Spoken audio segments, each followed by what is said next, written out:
വിശുദ്ധ പത്രോസ് ലേഖ രണ്ടാം ലേഖനം 3-ാം അധ്യായം 8 മുതൽ 13 വരെയുള്ള വാക്യങ്ങൾ. പ്രിയപ്പെട്ടവരെ, കർത്താവിൻ്റെ മുൻപിൽ ഒരു ദിവസം 1000 വർഷങ്ങൾ പോലെയും 1000 വർഷങ്ങൾ ഒരു ദിവസം പോലെയുമാണ് എന്ന കാര്യം നിങ്ങൾ വിസ്മരിക്കരുത്. കാലവിളംബത്തെക്കുറിച്ച് ചിലർ വിചാരിക്കുന്നത് പോലെ കർത്താവ് തൻ്റെ വാഗ്ദാനങ്ങൾ പാലിക്കുന്നതിൽ താമസം വരുത്തുന്നില്ല.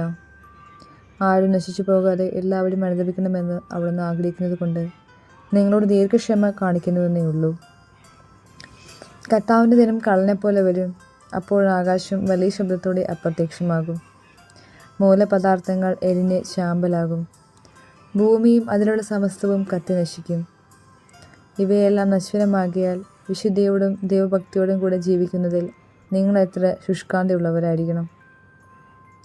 ആകാശം തീയിൽ വെന്തു നശിക്കുകയും മൂലപദാർത്ഥങ്ങൾ വെന്തുരുകയും ചെയ്യുന്ന ദൈവത്തിൻ്റെ ആഗമന ദിനത്തെ പ്രതീക്ഷിക്കുകയും ത്വരിതപ്പെടുത്തുകയും ചെയ്യുവിൻ.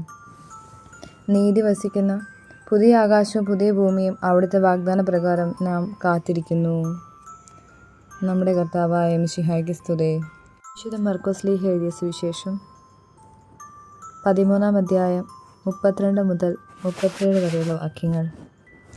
എന്നാൽ ആ ദിവസത്തെക്കുറിച്ചോ ആ മണിക്കൂറിനെക്കുറിച്ചോ പിതാവിനല്ലാതെ മറ്റാർക്കും സ്വർഗത്തിലുള്ള ദൂതന്മാർക്കോ പുത്രന് പോലുമോ അറിഞ്ഞുകൂടാ. ശ്രദ്ധാപൂർവം ഉണർന്നിരിക്കുവിൻ.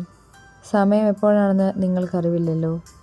വീട് വിട്ട് ദൂരേക്ക് പോകുന്ന ഒരുവൻ സേവകർക്ക് അവരവരുടെ ചുമതലയും കാവൽക്കാരന് ഉണർന്നിരിക്കാനുള്ള കൽപ്പനയും നൽകുന്നത് പോലെയാണിത്. ആകയാൽ ജാഗരൂകരായിരിക്കുവിൻ. എന്തെന്നാൽ ഗൃഹനാഥൻ എപ്പോൾ വരുമെന്ന് സന്ധ്യയ്ക്കോ അർദ്ധരാത്രിക്കോ കോഴി കൂവുമ്പോഴോ രാവിലെയോ എന്ന് നിങ്ങൾക്ക് അറിഞ്ഞുകൂടാ. അവൻ പെട്ടെന്ന് കയറി വരുമ്പോൾ നിങ്ങളെ നിദ്രാധീനരായി കാണരുതല്ലോ. ഞാൻ നിങ്ങളോട് പറയുന്നത് എല്ലാവരോടുമായിട്ടാണ് പറയുന്നത്. ജാഗരൂകരായിരിക്കുവിൻ. നമ്മുടെ കർത്താവായ മിശിഹായ്ക്ക് സ്തുതി.